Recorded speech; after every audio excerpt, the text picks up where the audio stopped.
Hello, everybody. Just as a reference, my name is Nick Scott, and I am a high school social studies teacher. So I want to start off my reflection this week looking at George Couros and his question, which was supposed to guide our reflection. So, what opportunities are you providing for informal learning, exploration, and play with new technologies in your organization? And so I want to frame that or answer that question, I guess, using both Curl's text and then also several of the resources that we looked at this week. So the first thing that kind of jumped out at me when looking at this is Joseph Joubert's quote, which was in Curl's text. To teach is to learn twice.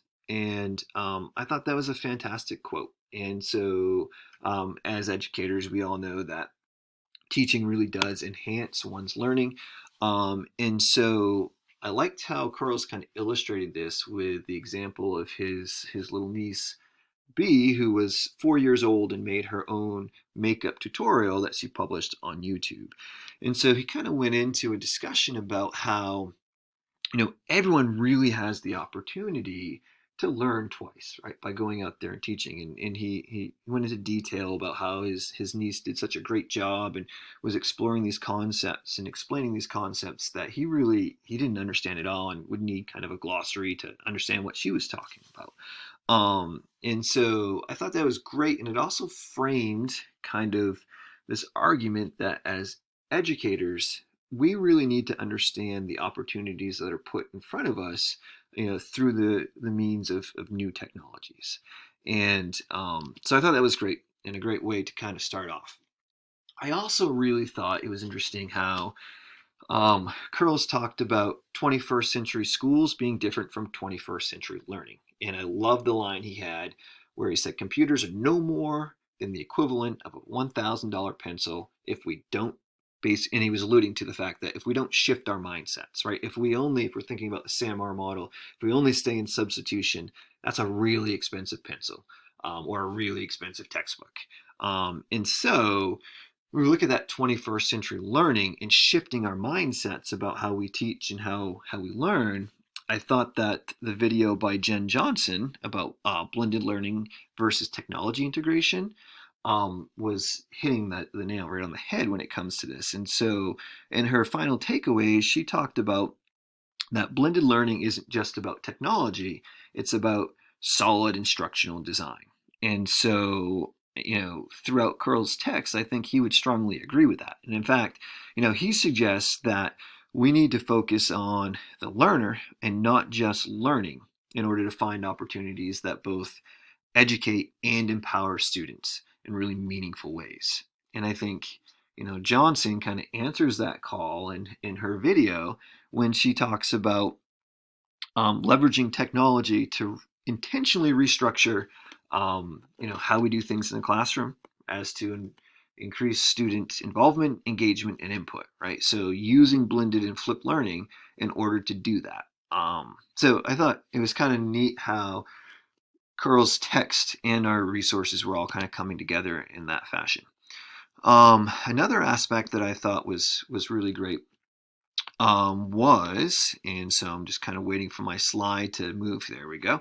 The idea of using technology to personalize education. And so Kuros had another great line in his text, I think chapter 9, where he talked about technology should personalize, not standardize. And so, yeah, absolutely. And then he gave some examples. One example he gave that I thought was great, because I was a little shy in school too, was that people may not be super comfortable with open classroom discussions. However, if we start looking at different mediums such as videos, blogs, podcasts, or discussion forums, right, there's really an endless possibility for students who aren't the one that wants to shoot their hand up first thing and monopolize a conversation to have a nice strong voice in that arena.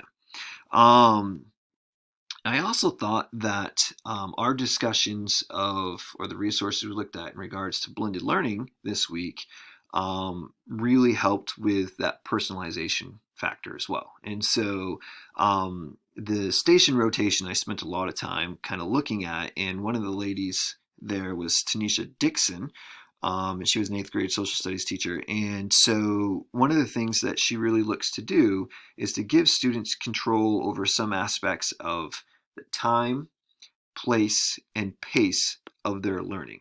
And the path, I missed that one. And so that I thought went hand in hand with the question that was guiding our reflection this week. Okay, so on to my specific blended learning activity. So I want to just give you a little reference frame of what I'm looking at here. And so I like the station rotation. When we look at the umbrella term of blended learning and then station rotation, I read somewhere that elementary school teachers tend to lean towards this because they do stations a lot. Well, I really liked it and leaned towards it too. I used to do stations a lot when I was a middle school teacher in 7th and 8th grade, but I also will use it a lot with my freshmen. So 2 teachers that I saw highlighted on the different resources that I took inspiration from were the high school English teacher, Caitlin Tucker, who was on the Blended Universe blog. And some things that she said that really stuck with me was, she really thought about what it was that she was trying to achieve in her lesson. And then she approached it from a horizontal planning, as opposed to just doing things all together in lockstep. So I thought, oh, that's really neat. Yeah, that's a great idea, right? So what are these things that I want to accomplish? How can I make it so that they don't have to be done in any particular order? They can be done horizontally. So yeah, that's fantastic. The other teacher that I drew inspiration from was Tanisha Dixon, which I just previously mentioned, the 8th grade social studies teacher. She was featured on the Better Lessons and Blended Learning resources. And so I teach social studies, so that was a natural draw. And then, I used to actually teach 8th grade social studies too. So what she was saying really kind of resonated with me because of that personal tie there. So one thing that she talked about that I thought was really, really nice was that in each lesson, she looks to incorporate 3 different things: small group instruction, collaborative learning, and independent work. So I took those 2 teachers and tried to mold what I came up with after them. The other thing was, keeping in mind that we're really trying to create some sort of personalized learning experience where students have some kind of control over the time, place, path, and pace of learning. Okay, so here we go. So I'm going to present 4 different stations, but these are horizontal stations. They will be labeled station 1 and then, what it is, but it doesn't mean it has to be done first. It's just an organizational piece for presenting them to you. The lesson itself is going to be another lesson from my Age of Empires unit. This time it's going to be talking about expanding networks of exchange. And so just so you have some idea, for those of you that aren't familiar with that content, when we first organize ourselves as humans, civilizations emerged. And those civilizations, like ancient Egypt or Mesopotamia or the Indus River Valley, they kind of lived in their own secluded little bubble. Eventually, they're going to start branching out. But once we get into the Age of Empires, one of the hallmarks of this are the expanding networks of exchange, right? So they could be like trade routes and stuff like that. And so in kind of this lesson, traditionally what I've done is talk about, why did empires really expand those networks of exchange? And then what were the consequences meaning both good and bad, of that? So that's what we're looking at. Okay, so station 1 is really, this is going to be an online discussion. And so again, I said station 1, but it doesn't have to be done first, right? This could be done at home, potentially, right? And so here are 3 very personalized questions. So students would choose one of these to answer. It could be about something that they purchased, something that they wanted to learn about, or something that, or how they communicate. And so there's some guiding questions in here that would make them reflect upon how they do those things today. And then, the final question in this discussion is, if you were alive 2,000 years ago, how would that compare to today? Right? So kind of get those juices flowing. The second question is the same for everybody. And so it's looking at, the fact that we often look at the positives of expanding networks, or the Silk Road in this instance. But what were some of the negatives on society back then or even today, right? So globalization began back then, and it's turned into what it is today. And so we're looking at the effects of global trade. And so one that people are going to come to terms with really quickly is the spread of pandemics and disease, right? So that's obviously true. But also as time goes on and people adapt ideas that are more efficient or better, blah, the diversity of things goes down, right? The number of languages goes down, the number of religions goes down, et cetera, et cetera. So there's a lot of different avenues a kid could go with that. All right, so that's station one. Station two, just waiting for the slide to go, please, there. All right, station two is a great activity. It is the alphabet versus pictograph. Okay, I've got 4 minutes.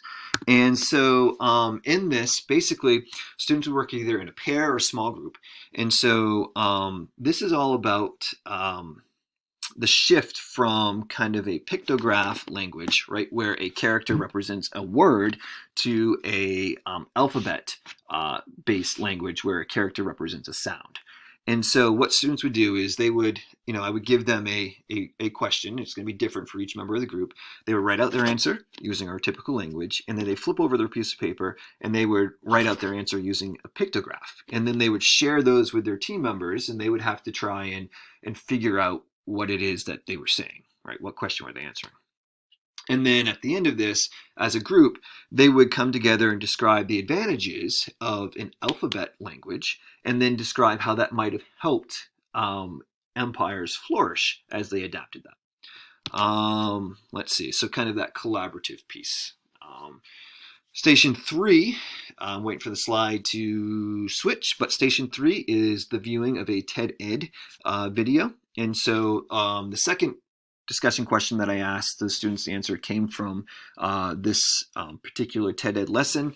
I would ask them to watch the video on the Silk Road, which is the most well-known ancient network of exchange. It also incorporates the Persian and Roman roads, which is building off from our previous lesson in those two empires. And then I would ask them to students to take a Google form quiz showing that they watched the video and understood it. And then station four is going to be the small group instruction station. And so there we go, finally. And so I envision this as being a station that not everyone has to come to, but students, kind of three instances where they might. So one, if students did not perform well on the quizzes, then either from the teacher lecture and quiz that came along with that, or the TED Ed video and the quiz that went along with that, then I could invite them to come have a chat with me so that we could kind of see like what's going on, give them some further instruction so they can understand the content to the degree that it should be understood.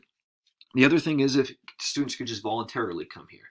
Like, Mr. Scott, I'm not really getting this whole thing, so could you explain this piece to me? And give them that nice individualized instruction. And then, the other part that I might envision is that if students come to class without having watched the teacher video and taken that quiz that goes along with it, they really need to do that before they start exploring these different stations. And so that is, yes, I'm under 15 minutes. That is my idea for the blended learning presentation. And again, when I was planning this, I was really looking at, station rotation, the high school teacher, Caitlin Tucker, and then the middle school teacher, Tanisha Dixon, with the idea of creating some sort of personalized experience in the aspect of time, place, path, and pace of learning.